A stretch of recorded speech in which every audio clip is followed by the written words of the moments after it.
Bonjour. Ne donne à personne le pouvoir de te rendre heureux ou malheureux. C'est une citation de Frédéric Lenoir qui m'a interpellée dans son livre Cœur de cristal. C'est un conte, mais il est bourré de vérité, comme beaucoup de contes d'ailleurs. Ne donne à personne le pouvoir de te rendre heureux ou malheureux. Cette phrase anodine mérite vraiment de s'y arrêter. Quand on y réfléchit bien, c'est terrible de permettre à quelqu'un d'avoir un tel ascendant. Il faut être un peu fou de se mettre dans une telle dépendance. Mais au fait, nous, sommes-nous sûrs de ne pas faire dépendre notre bonheur et notre malheur des autres? N'est-ce pas leur comportement qui va nous faire rire ou pleurer, même si nous le cachons? Il me semble que oui.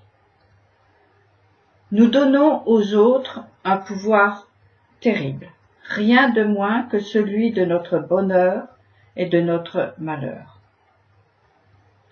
Remarquez que c'est un peu arrangeant, car de cette façon, ils sont responsables. Et cela nous exonère de toute remise en cause personnelle. C'est de sa faute. Cette manœuvre est vieille comme le monde, mais le prix en est énorme, celui de la vie ou de la mort.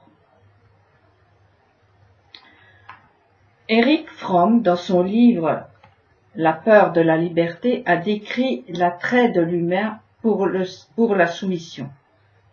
Être dépendant est la posture la plus commune que l'humain aime adopter. Être responsable, répondre de ses choix demande trop d'efforts et trop de risques. Je me suis laissé dire que l'homme naturel est paresseux. Il aime se laisser vivre et jouir. Ainsi se laisse-t-il séduire par des mirages. Alors, lorsqu'il trouve quelqu'un ou quelque chose qui dit en substance « Dormez, bonnes gens, nous veillons ». « Dormez, bonnes gens, vous êtes pardonnés ». « Dormez, bonnes gens, ce n'est pas de votre faute ». « Dormez, bonnes gens, nous vous concoctons un avenir merveilleux.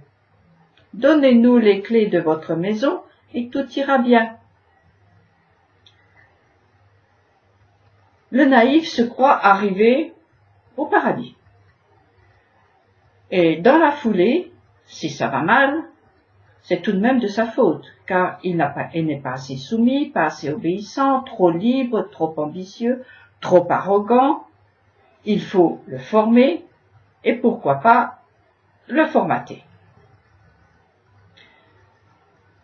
Les Hébreux, qui avaient été réduits à l'état de bêtes de trait, écrasés de tâches peu glorieuses, appréciaient tellement la vie dans le désert qu'ils n'avaient aucune envie de quitter ce lieu, où tout leur était donné, la nourriture, le vêtement, la santé, la protection jour et nuit. La terre où ils devaient entrer était certes belle et bonne, mais il faudra la conquérir, il faudra se battre, travailler. Alors pourquoi ne pas rester dans le cocon, dépendant des meneurs, des leaders et de Dieu? Pourquoi se casser la tête et les reins alors que tout est là?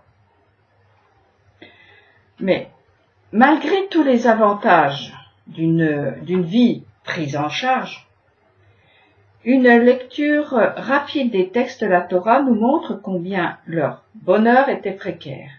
Il suffisait d'un manque et la frustration les faisait gémir, se révolter et crier au scandale. Je ne juge pas. Qu'aurais-je fait à leur place? Pire peut-être. Les Hébreux ne sont pas plus grincheux ou ingrats que tous ceux dont le bonheur et le malheur dépendent des circonstances extérieures. Je ne sais pas pourquoi, et je ne peux pas l'expliquer, mais ce pouvoir d'être heureux ou malheureux, donné aux circonstances extérieures, me fait penser au droit d'aînesse vendu par Ésaü pour un besoin immédiat de satiété. Je vous donne une image. Vous avez certainement vu toute la misère du monde écrite sur le visage d'un nourrisson qui a faim. Il va hurler comme si on l'écorchait vif. Vous avez aussi observé le visage du même nourrisson, repu. Un sourire béat sur les lèvres, les yeux clos, le ventre rebondi, il est lumineux de satisfaction. Le nourrisson n'est pas un mauvais bougre, capricieux et exigeant. Non, simplement, pendant le temps où il achève de construire son corps, son bonheur et son malheur dépendent de l'extérieur, qui a alors le pouvoir de le rendre heureux ou malheureux. Que dire de celui ou celle qui reste à ce stade, où c'est le corps qui dicte sa loi? Pas grand-chose. L'homme a reçu une mission qui est sa raison de vivre. Parfaire le monde, le cultiver en se cultivant et se perfectionnant lui-même. L'Adam a reçu le pouvoir par le souffle divin qui fait de lui une âme vivante, et donc un être parlant. Il prend alors la tête de tout ce qui a été créé et qui constitue son environnement. Se soumettre à cet environnement par nécessité animale, c'est comme vendre son droit d'aînesse pour un plat de lentilles et lui donner le pouvoir de nous rendre heureux ou malheureux.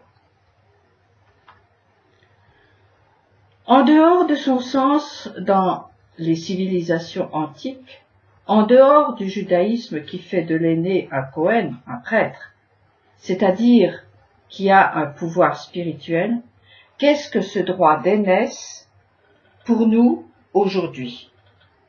Un droit et un pouvoir que l'on peut vendre pour combler un creux à l'estomac, ou tout autre manque, quel que soit son nom.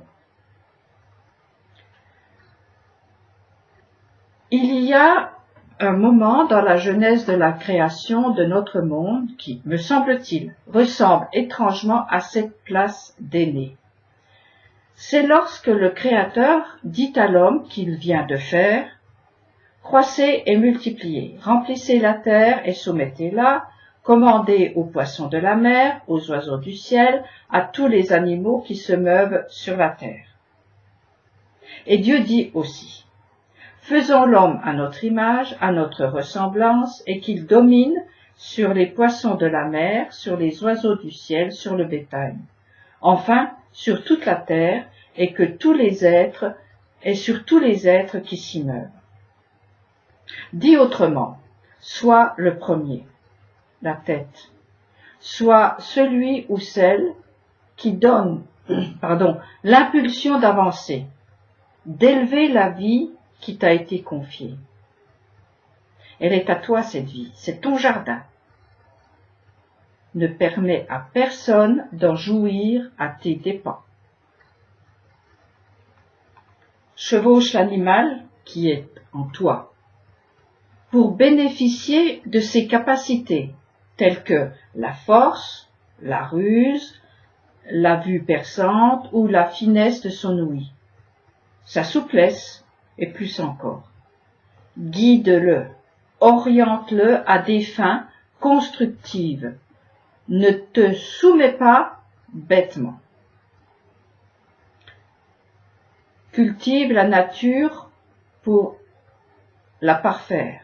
Cultive ta nature pour la parfaire, selon tes moyens, même s'ils sont limités. Ne fais pas dépendre ton bonheur et ton malheur de ce qui t'entoure. Ne permets à personne de te piétiner et de te soumettre. Ne te comporte pas en animal. ne dévore pas comme un animal, ne copule pas comme un animal, et un objectif supérieur que de manger, dormir et te reproduire. Sois un homme humain, pas un descendant du singe faisant des singeries. Ne vends pas ton droit d'aînesse pour satisfaire ton ventre, devenant ainsi dépendant de l'environnement, soumis aux besoins naturels qui deviennent tyranniques avec le temps. Ne cède pas ton pouvoir, ton libre arbitre, ta liberté pour une poignée d'avoine. Chacun a en lui le pouvoir d'être heureux ou malheureux, car il a reçu un souffle divin. Le sage Salomon a dit, dans le livre de l'Ecclésiaste, « Il a fait toute chose excellente à son heure ». Il parle de Dieu. Il a mis aussi dans le cœur de l'homme le sens de la durée, sans quoi celui-ci ne saisirait point l'œuvre accomplie par Dieu du commencement à la fin.